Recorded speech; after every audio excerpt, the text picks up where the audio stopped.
when we get Paige versus Juju. That is going to be the matchup of the NCAA tournament. Number 1 USC and number 2 UConn are in the same bracket, and they are on a collision course to meet again in an Elite 8 rematch from last year, just like Angel and Caitlin had their rematch in the Elite 8, and that was no accident either, and you should be very happy that they did it. I am so fully in support of putting them in the same bracket. Of course they did this on purpose. This is Angel versus Caitlin 2.0. That's all this is. Last year, UConn upset Juju. Juju is supposed to be the next big thing.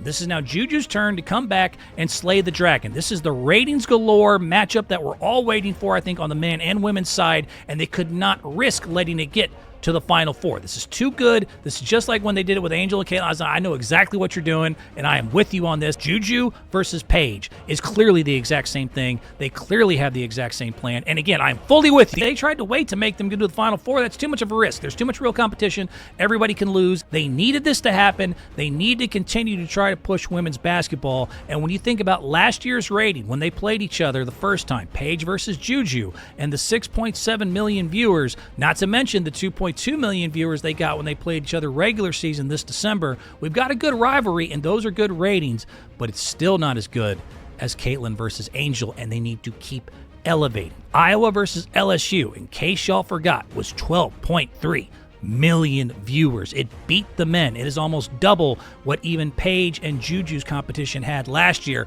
but we still had other people to worry about, including Miss Caitlin Clark. Now it is their time to shine. It is their chance at the throne. So they got to go head-to-head the Elite 8, and only one of them gets to go. Only one gets to join the elite company of saying, I am just as good or arguably better than Miss Caitlin Clark. And that is just the way it's got to go, and I don't feel sorry for anybody. This is the way it had to be. NCAA, I applaud you for making sure that these two met. You could say it's random. You can say you didn't think about it. Of course you thought about it, because this is the most brilliant thing you could possibly do. I need Paige, I need Juju, and I need somebody going to the Final Four, and I need them to try to compete with the 12.3 million that Angel and Caitlin got just about a year ago.